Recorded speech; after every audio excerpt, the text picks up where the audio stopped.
Vous suivez le Live Talk sur Live TV saison 2, on a envie de dire, et tout de suite nous accueillons notre invité.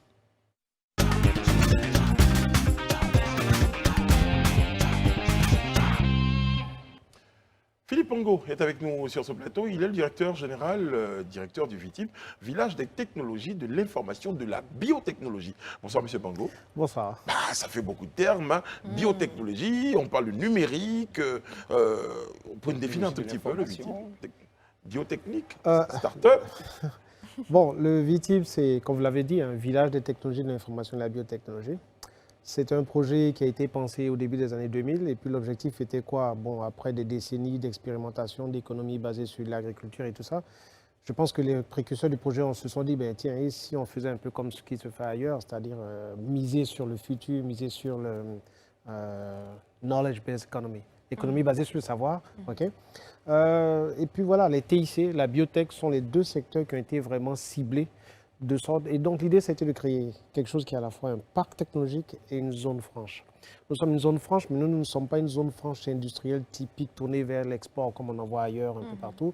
Nous sommes une zone franche avec un statut de parc technologique. C'est-à-dire on est un peu choco, on n'accepte que ce qui vraiment relève de l'innovation et des TIC donc et de la biotechnologie. Comment vous managez cet environnement-là? Parce que moi, dans ma tête, le VITIB, parce que je n'ai pas encore visité, moi j'imagine un grand village, donc un espace, un parc, où vous avez des chercheurs, vous avez de nouvelles plantes. Comment ça fonctionne? Comment vous gérez tout ça depuis 9 ans? Bon, le VITIB, c'est un espace, d'abord, vous avez raison, c'est très grand, c'est 624 hectares de terrain acquis par l'État de Côte d'Ivoire. Voilà, c'est énorme et qui se construit graduellement. Nous avons travaillé depuis un certain nombre d'années sur un plan de masse, un plan d'urbanisation. Donc, on a une idée très, très claire de la ville qu'on est en train de construire parce que c'est vraiment une ville nouvelle qui est en train de sortir de terre avec une zone industrielle, une zone de production, une zone administrative, une zone résidentielle et commerciale avec ses hôtels, ses centres commerciaux et tout cela. C'est une ville technologique greffée au nord de la ville historique et culturelle de Grand Bassam. Donc ça vient rajouter ce petit quelque chose de technologique à une identité qui est déjà très riche. Grand Bassam, le balnéaire, le tourisme et tout ça.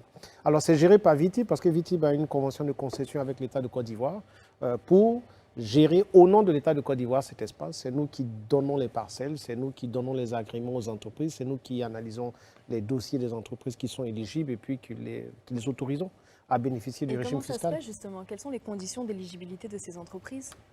Ben, la première des conditions, c'est qu'il faut d'abord exercer une activité éligible. Comme je l'ai dit, il faut être soit dans les technologies de l'information et de la communication, dans tout ce qui est Internet, conception logicielle, produits et services logiciels, ou dans la biotechnologie. Ça inclut le pharmaceutique, la conception de différents produits de technologie, l'équipement biomédical, ce genre de choses. Dès lors qu'on est éligible, c'est-à-dire que l'activité est éligible, à ce moment, vous déposez un dossier, il y a un formulaire en ligne qui se télécharge sur notre site internet, vous le déposez, et puis en 30 jours, vous pouvez avoir votre agrément, commencer déjà à fonctionner, avoir votre parcelle, ou bien nous louer des locaux pour commencer à exercer. Moi, je suis absolument impressionnée par M. Pongo, qui est une espèce de monstre sacré de la nanotechnologie, de la biotechnologie, qui essaimait au Canada et qu'on est allé chercher. Enfin, vous avez plusieurs prix, vous êtes une espèce de chercheur de tout ce qui touche à la micro-chose, à la micro-technologie. Et puis, on vous emmène à la tête de ce VITIB, comme disait Brice il y a 9 ans, c'est bien cela.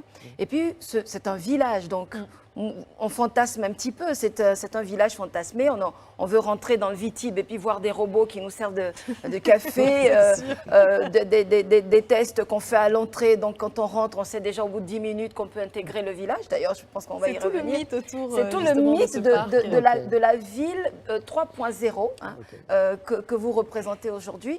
Et pour cela, moi j'ai envie de dire que c'est formidable, mais enfin, niché comme ça, comme vous disiez, au nord de Grand Bassam, avec des conditions d'éligibilité qui, pour ma part, me semblent plus avantageuses pour les entreprises hors Côte d'Ivoire que pour celles de la Côte d'Ivoire, parce qu'on a le prix de l'excellence, on voit chaque fois un petit jeune qui a inventé tel ou tel outil technologique, mais enfin, vous-même, vous faites la démarche aussi de faire de ces créateurs locaux des champions nationaux avec le VITIB comme incubateur. Bon, je peux déjà vous rassurer, hein, je vais vous donner une bonne anecdote. Nous avons inauguré notre nouveau siège, c'était en juillet 2019. 5 mois plus tard, on est en décembre, 3000 m² de bureaux entièrement loués et entièrement loués par des entreprises ivoiriennes. Donc des entreprises du secteur TIC qui sont ici, qui sont de futurs champions nationaux, puisque vous avez utilisé le terme. Et donc, c'est ça, ce n'est pas une destination élitiste exclusivement réservée aux grandes entreprises. Il y a une place pour les start-upers, il y a une place pour les grandes boîtes et tout ça. Vous avez commencé à me titiller sur la question de l'identité, même le village, le fameux village. Vous faites bien. Beaucoup de gens me disent, mais M. Pango, le VTIP, c'est la future Silicon Valley de Côte d'Ivoire. Je dis non. Silicon Valley, c'était aux États-Unis. Nous, on va être une formule ivoiro-ivoirienne. Nous, on s'appelle le village. Des parcs comme ceux-là, il y en a un peu partout. Au Kenya, c'est Konza Technology City. Aux États, c'est Silicon Valley. En Égypte, c'est Smart Village, et ainsi de suite. Chacun a son petit nom un peu commercial. Avec son identité. Avec son identité. Et VTIP, vous avez trouvé que c'était commercial? Nous, on est, le VTIP, dans le fond, moi, j'ai toujours reproché d'ailleurs à ce projet son nom. On s'appelle à la fois VTIP, on s'appelle à la fois parc technologique, on s'appelle à la fois zone franche, on s'appelle. Il y a de jolis noms dans la région. Mais ça fait un peu trop de noms pour un même bébé. Alors que beaucoup de gens l'ignorent, VTIP, c'est le nom d'une entreprise. L'entreprise s'appelle VTIP SA. C'est l'entreprise qui s'appelle le village de technologie de l'information et de la biotechnologie. Drôle de nom pour une entreprise. Mais le projet, lui, c'est la ZBTIC, la zone franche de la biotechnologie des TIC. On prévoit, avant la fin de cette année, changer notre identité pour s'appeler le village technologique. Très le bien. village Tout de simplement. l'innovation technologique. Élisée Bolougou. D'accord. Tout à l'heure, quand monsieur le directeur intervenait, il a parlé en fait de biotechnologie, il a parlé des entreprises pharmaceutiques. Contexte oblige. Là, nous sommes dans une situation de pandémie à coronavirus qui est vraiment en train de sévir de façon assez importante en Côte d'Ivoire. Est-ce qu'aujourd'hui, au VTIP, il y a des entreprises qui sont en train de développer des technologies dans le sens de trouver des remèdes, bon pas des remèdes forcément, mais peut-être Une certaine riposte contre la... voilà, des vaccins ou des remèdes même, c'est possible. Contre le coronavirus, est-ce qu'il en existe là-bas? Et puis si d'aventure il n'en existe pas, est-ce qu'il y a la possibilité ou déjà vous êtes en collaboration avec des multinationales internationales qui, elles, veulent s'installer là dans le but vraiment d'aider à apporter la riposte à la Covid? Alors, comme je le disais, le rôle du VTIP, c'est de servir de booster à ces secteurs que sont la biotech et les TIC. Le B de VTIP, c'est justement biotechnologie. Et malheureusement, dans les premières années du projet, la biotech a été le parent pauvre. On trouvait beaucoup plus d'entreprises TIC, d'entreprises qui sont dans l'Internet.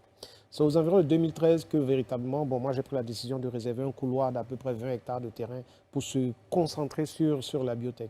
Aujourd'hui, nous avons 3 usines pharmaceutiques, dont 2 qui sont déjà inaugurées, une 3e qui est en construction. Et chacune d'entre elles, vous savez, le pharmaceutique, c'est un gros employeur. C'est au moins 300 employés par projet comme ça. Donc, c'est ce qui nous arrive aujourd'hui, puisqu'on vient à peine d'inaugurer une unité de fabrication de tests Covid. Ça a eu lieu il y a 2 jours à peine, qui va sortir entre 10 000 et 15 000 tests Covid par jour. Donc, vous voyez, cette pandémie, elle vient nous chercher. Chacun doit apporter sa pierre à l'édifice, chacun doit apporter sa solution à lui. Et le rôle du VTIP, c'est de tirer avantage de ce cadre fiscal, cette zone économique spéciale particulière, aller vendre les incitatifs fiscaux à travers le monde. Et c'est pourquoi justement ces 3 entreprises que nous avons reçues, il y en a 2 qui sont indiennes, il y en a une qui est tunisienne. Vous voyez, donc on va ratisser assez large à travers le monde. L'objectif est que dans le sillage de ces multinationales qui viennent d'ailleurs, des synergies puissent se créer au niveau local. Parce que, c'est un secret de polichinelle, la Côte d'Ivoire ne produit que 6% des médicaments qu'elle consomme. Donc on a un retard énorme. On va certainement arriver un jour à ce rêve que vous venez de formuler, à savoir qu'on va avoir des laboratoires de recherche qui vont mettre au point des formules spécifiques. Qui sont made in Côte d'Ivoire. Made in Côte d'Ivoire. Pour l'instant, commençons par produire du paracétamol. Et quand on va maîtriser ça, on va passer à l'étape Mais dans supérieure. votre stratégie de riposte, notamment concernant la Covid-19, on a bien vu qu'en mars 2020, vous aviez lancé un appel pour voir justement si des entreprises pouvaient vous aider à lutter contre cette pandémie. Voilà, des entreprises ivoiriennes. Combien d'entreprises ont pu répondre à l'appel? Bon, aujourd'hui, comme je dis, côté pharmaceutique, nous avons 3 usines pharmaceutiques, 2 inaugurées, 1 en construction. Nous avons attiré en mars 2020 justement une entreprise. Toutes ivoiriennes? Non, elles sont étrangères. D'accord. Par contre, les deux dernières que je vais citer, si vous voulez, c'est des compétences extérieures qui se sont alliées avec des partenaires locaux. Donc pour on les aura un réaliser. Aujourd'hui, on ne peut pas se transfert vanter, des on peut pas se compétences, vanter du savoir d'avoir et des une technologies. entreprise 100% ivoirienne qui contribue vraiment sur le VITIB à faire face à cette pandémie. C'est là tout le sens du VITIB. C'est de devenir un soutien à des industries qui, elles, n'ont malheureusement pas grandi comme elles l'auraient dû au cours des décennies. Ça va arriver, mais je dis pour l'instant, notre contribution, c'est d'attirer ces gros poissons-là et dans leur sillage voilà, que les choses se créent. Il y a un besoin évident. On construit, on fait des masques chirurgicaux. C'est une entreprise allemande qui s'est installée il y a un an, qui produit des masques chirurgicaux. Qui emploie Et combien de maintenant, personnes? Je pense qu'ils sont à peu près une quinzaine de personnes. Okay. Suivi maintenant de cette entreprise qui vient d'être inaugurée, qui, elle, fait des tests, mais des tests Covid. À propos de tests, combien de tests on produit par jour, monsieur le directeur? La capacité est de 10 000 à 15 000 tests. Mais je dois préciser, hein, il y a deux types de tests. C'est des tests qu'on appelle les tests antigéniques. Il faut nous qui sont éclairer différents. sur leur utilisation, leur mode d'emploi. Voilà, ils sont différents du test PCR que nous avons Ok, certainement d'accord. tous fait. Le prélèvement se fait de la même manière, mais la sensibilité n'est pas exactement la même. Elle permet de faire un premier tri pour au moins à minima écarter ceux Les qui cas n'ont pas suspects, du tout le virus et pour pouvoir se concentrer et ensuite maintenant faire le test PCR. Leur avantage, c'est que c'est des tests ultra rapides. Vous avez le résultat en 15 minutes. Voilà, d'accord. Ça c'est change des pas. choses qui peuvent être utilisées dans les aéroports, dans les gares de train et ainsi de suite. Monsieur le directeur, vous pensez que ça peut être effectif quand? Parce que j'ai cru entendre dans vos propos que c'est pour bientôt. Est-ce que vous avez une idée ou c'est déjà en fonction? Non, ça c'est déjà en fonction. C'est déjà en Nous fonction. avons visité monsieur le ministre qui a Donc ces visité. tests sont disponibles aujourd'hui. Oui, ils sont disponibles. Leur avantage, c'est que par exemple, qu'ils vont être beaucoup moins chers parce que ne venant pas de l'extérieur, en termes de ils sont coût, vendus en de pharmacie. disponibilité. Non, beaucoup moins cher, ça c'est sûr. Mais ils ne sont pas vendus en pharmacie parce qu'aujourd'hui, la politique de l'État de Côte d'Ivoire, c'est que les tests est l'affaire de l'État pour le moment. C'est-à-dire très qu'ils n'ont pas l'autorisation de mettre ces tests à disposition pour qu'on se les Le kit, achète, c'est ça. pour qu'on l'achète de kit. C'est une question de décision politique. Le jour où cette décision sera prise, vous allez les retrouver en pharmacie. Donc, pour l'instant, l'État de Côte d'Ivoire achète tous les tests avec vous. Oui, Et oui. puis, il en fait l'usage qu'il veut. Mais À une travers tous distribution les est centres de faite. tests et tout Une ça. distribution est faite. À travers les Oui, campagnes, l'État ou est le les client. sites. D'accord. prévu L'État est pour. le client. Donc, le jour où vous allez retrouver ces tests-là dans les CHU ou dans les centres de dépistage, ce sera très certainement des tests qui sont venus du C'est certainement pour éviter de l'automédication, hein, parce qu'apparemment, dès qu'on a les tests, si on commence à les vendre en pharmacie, tout le monde fera son test. Oui. Pour Oui, savoir mais- s'il est positif ou pas. Mais redonnez-nous le taux de fiabilité de vos tests. Ils ont une sensibilité entre 95 et 100%. Donc, ils sont largement au-dessus du 90% qui est requis par l'OMS. Très bien. Et ça, ce sont les patrons de l'entreprise qui m'ont soufflé ce Monsieur- chiffre juste avant que je vienne. Monsieur le directeur, toujours dans le cadre de la lutte contre la Covid, on sait par exemple que le VITIB a abrité un centre d'hospitalisation des cas de Covid, Prise en charge. éventuellement. Aujourd'hui, est-ce que vous pouvez nous en dire un peu plus? Le centre fonctionne comment aujourd'hui? Quel est le taux de fréquentation de ce centre-là? Est-ce qu'il Et est toujours, quels sont les oui. résultats éventuellement en termes de taux de guérison ou je sais Et pas? Pascal Bon. demandait est-ce qu'il est toujours opérationnel. Rien que Oui, ça, est-ce dis qu'il est donc. toujours Ok, opérationnel? bon, pour dire les choses comme il faut, c'était un centre de confinement C'est ça. qui a été mis en place juste au tout début de la pandémie. Je ne pourrais pas vous en dire plus parce que je n'ai même pas le droit d'y entrer. Je n'y vais pas. C'est le ministère de la Santé qui l'a mis sur pied. Alors c'est un no man's land C'est dans un no man's C'est un no land. man's land dans un Est-ce no que vous man's nous land. dites Mais aujourd'hui, au moins, vous pouvez nous confirmer que le centre est toujours Oui, là. oui, oui, oui, Voilà, oui, puisque- oui, bien Mais sûr. c'est seulement, Très bien. c'est un centre de Confinement, confinement c'est ce ou un qu'il a dit. centre de prise en charge des cas Covid? C'était du confinement. Vous savez, vous rappelez-vous au tout début de la pandémie, quand on détectait un cas, on venait prendre toute la famille. Mais C'est aujourd'hui, ça. ça a On beaucoup dit, plus allez vous évolué. asseoir là-bas C'est 15 ça. jours. Aujourd'hui, le ça a temps. beaucoup plus évolué. Est-ce que justement ces activités ont évolué également dans ce centre? Je ne saurais pas vous le dire. Je ne D'accord. saurais- Mais le centre est toujours actif. Ce que vous nous dites, c'est que sur les 242 ou combien d'hectares que vous avez en charge, il y a un petit bout d'hectare que vous ne maîtrisez pas. C'est une zone. Mais C'est une zone de libre Non, c'est une zone rouge en c'est fait. une zone que- rouge à dans la la zone disposition de à la libre-échange, disposition du dans la ministère de la zone- Santé en dans fait. la- pour y entrer, il faut que je porte une blouse blanche, que je m'habille de manière spéciale et quand je le sors et tout ça, et bon, ça ne me tente pas trop. Non, ça c'est pas faux non plus. Si ça n'est que ça. Très bien. comprend la Alors, réticence. justement, à ce propos-là, monsieur le ministre, l'ancien ministre de la Santé, donc monsieur Akawele, que nous avons reçu sur ce plateau, parlait éventuellement à votre niveau d'un centre pour pouvoir stocker les vaccins, parce que c'était un vrai problème. Est-ce que ce volet-là est également déclenché? Bon, si un jour il y a une entreprise qui le fait ou l'État le fait, bien évidemment, nous, Vitib, on va être preneurs. Parce qu'on on aspire à être à la fois le lieu où les fabricants s'installent, le lieu où les distributeurs de produits biotech eux aussi s'installent. Donc ça implique forcément des infrastructures de stockage particulières. Je n'en ai pas pour le Je suis désolé, monsieur le directeur, désolé, hein, c'était un tout petit peu actualité oblige, Élisée le disait avant ses propos, on s'est un peu acharné sur vous concernant la question de la Covid. Oui. Vous ne vous, Voulez vous repentir? Voilà, vous ne vous occupez pas que de la question de la Covid, Non. vous parlez de biotechnologie, de start-up, Exactement. de technologie de l'information. On marque une pause, avant de retrouver l'histoire, laissez souffler un tout petit peu. Il n'y a pas de problème. Merci bien. Vous nous suivez sur les canaux 206 du bouquet Canal+, c'est numéro 6 de la TNT. Le rendez-vous, c'est le Live Talk, et sur Live TV, c'est la saison 2. Avec nous sur le plateau, monsieur le directeur général du VITIB et mes amis du soir, Ryan Assi, Élisée Bologbeu et Pascal Kouabi. On a beaucoup parlé de VITIB et de Covid. On va parler surtout... À présent, vous avez une dernière question. Je le sens dans votre regard. Non, mais c'est sur la question des variants. Je voulais savoir si, dans toute cette panoplie, je sais, on avait dit que le variant... Mais enfin, on a eu 14 morts aujourd'hui. Pour certains pays, c'est un chiffre idyllique, mais enfin, pour nous, c'est quand même un record, si je ne m'abuse. Et je voulais savoir si on pouvait pousser la technologie jusqu'à espérer qu'un jour, les tests détecteraient, dans les 10 à 15 minutes, les variants. Je pose la question. Bon, je ne suis certainement pas un expert de la chose, mais je peux juste me hasarder à dire ceci. L'entreprise qui a inauguré l'unité de fabrication de tests antigéniques Covid a pour objectif, à moyen terme, de fabriquer des vaccins. Très bien.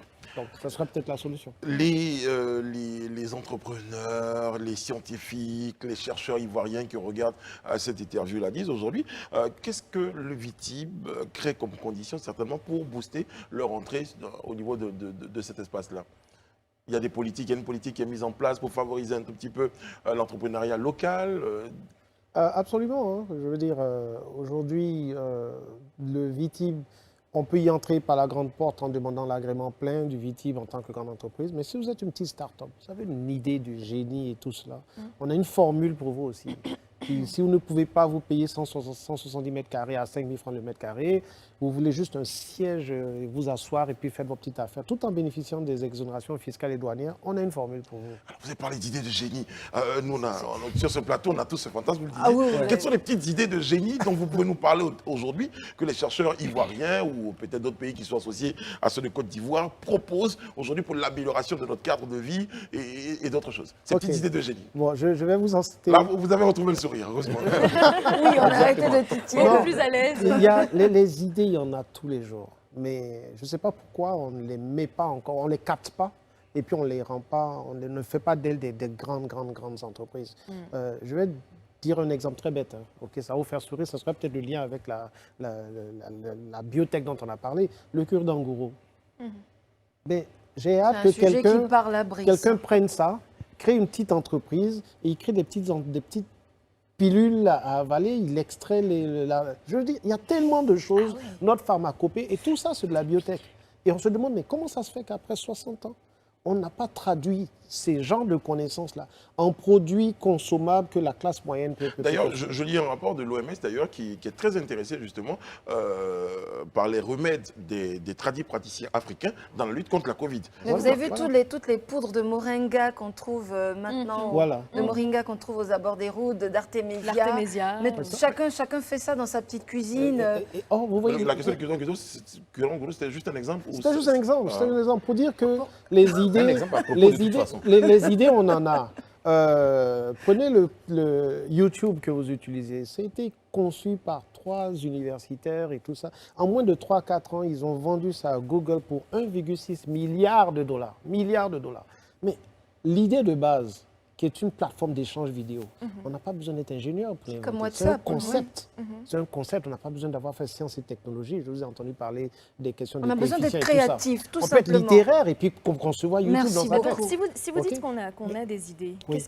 qu'est-ce qui fait défaut et comment est-ce que le VITIB répond justement à cette Ben, défaillance? de l'idée au champion national, il y a tout un processus et il y a plusieurs personnes qui doivent intervenir. Notre ministère du tutelle, qui est le ministère de l'économie numérique et des télécommunications et de l'innovation, du ministre Roger Adon, justement, est en train de travailler sur un projet de loi qui s'appelle le Startup Act, qui va venir un peu organiser ce secteur des startups. Mais au-delà du cadre légal, moi j'ai fait le Canada, où dans une université, on sait que dans une université, il y a des brevets d'invention. Autour de l'université, il y a des De la groupes recherche et du d'investisseurs développement. qui sont à la recherche de ce genre d'idées. Moi, ma première start-up, elle est née de ça. C'est un papier qui a été produit par un grand chercheur que j'ai pris. Et puis, voilà, il a fallu trouver des financiers. Il y a des financiers qui investissent dans des idées.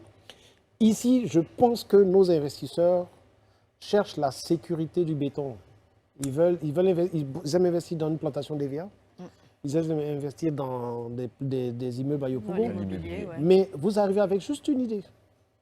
Mais une idée, ça vaut de l'or. 9 ans après, monsieur le directeur général, qu'est-ce qui est sorti du VITIB qu'on utilise, qui change la vie des Ivoiriens, par exemple? OK. À part le cure-d'angouro Aujourd'hui, une réelle satisfaction que nous avons personnellement, c'est de dire que les quelques usines pharmaceutiques qu'on a réussi à attirer vont peut-être nous faire passer de 6% de fabrication locale à au moins 20%. Oui, c'est un bond énorme, ça, de savoir qu'à cause d'initiatives qu'on a eues, des gens pourront s'acheter des médicaments à des prix abordables et tout ça. Ça, c'est rien qu'un exemple. Aujourd'hui, le VITIB a 4 data centers dans la zone. C'est traversé par au moins 5 fibres optiques. Le 4e câble sous-marin qui envoie l'Internet dans le pays arrive au VITIB. C'est parce que nous avons réussi à capter une entreprise nigériane dont le câble passait à 18 km de notre côte. Vous avez fait du s'installer. lobbying Donc, pour, il y a plus d'Internet dans le pays aujourd'hui à cause du VITIB que nous avons. Et ainsi de suite. Mais pour enchérir même à ce que le directeur dit, je pense qu'il y avait une start-up qui avait développé le Lifi LED, je crois. L'Internet avec la lumière qui avait Exactement. Ouais, voilà, on parlait d'idées. Fournir l'Internet par la lumière, vous savez qu'une ampoule LED, elle s'éteint et s'allume 1000 fois par seconde. On ne le voit pas à l'œil nu, mais quand elle s'allume, c'est un 1, quand elle s'éteint, c'est un 0. Donc il y a des bits qui sont captés par votre cellulaire. Alors cette start-up est une des rares au monde à transmettre l'Internet par la lumière. Et elle est passée par l'incubateur du VITIB. J'ai une vidéo sur YouTube où on a fait des séances de coaching avec celle-là. Est-ce qu'on peut un peu estimer le taux d'évolution, enfin, des nombres justement d'entreprises spécialisées dans la technologie et la biotechnologie depuis justement les courbes de croissance, voilà, la courbe de des croissance secteurs de ou par ces secteur entreprises-là installées. Ok. spécialisées dans le numérique? Bon, je peux vous dire, moi j'ai joint l'entreprise en juillet 2012. La crise post-électorale était passée par là. Il ne restait qu'un embryon de 10 entreprises aujourd'hui. 10 entreprises. Aujourd'hui, au moment où je vous parle, il y en a 70 qui sont agréées. D'accord. Ok. Aujourd'hui, au moment où je vous parle, on est passé du petit cocon où on était dans une part coincée sur un espace de 60 hectares. Aujourd'hui, l'État de Côte d'Ivoire a investi d'ailleurs dans la viabilisation de 180 hectares. Et vous voyez des bâtiments qui ont commencé à sortir de Qu'est-ce qui a terre. favorisé cette croissance, pour terminer? Il a fallu que VITIB fasse sa mue un peu. Le VITIB a connu une période de start-up un peu trouble, mais lorsqu'on a réussi à rendre effectif la viabilisation de 180 hectares de terrain avec les réseaux d'eau, d'électricité, de fibre optique, à ce moment, je pense que les gens commencent à nous prendre au sérieux. L'arrivée de l'autoroute Abidjan-Bassam aussi a certainement changé la donne. Aujourd'hui, nous sommes, disons, 15 ans que l'idée du VITIB a été lancée. Ça fait 15 ans aujourd'hui. Est-ce que, au regard de l'évolution du chantier, parce que lorsqu'on va à Bassam, on passe par l'autoroute, on voit un vaste chantier. Est-ce qu'aujourd'hui, le directeur peut nous dire exactement à quelle date possible on pourrait voir ce village-là vraiment achevé? On pourrait considérer qu'on a notre VITIB définitivement et on a notre parc technologique. Ok, ça dépend de plusieurs facteurs. J'ai visité un parc technologique il y a quelques années en Tunisie qui s'appelle El Ghazala. Il est tout petit, il est sur 50 hectares. Ils l'ont bâti entièrement à peu près une dizaine d'années. Le Vitib est vaste. 700 hectares. Nous avons viabilisé 180 hectares. Au total, c'est 624 hectares. Si on réussit à remplir la moitié de ça en 10 ans, ce sera déjà très bon. Très bien. Monsieur le directeur, qu'est-ce qu'on peut dire aux Ivoiriens? Doit-on, peut-on croire en la technologie, en la biotechnologie? Le Vitib est peut-être la réponse? Pour moi, la technologie, c'est tout.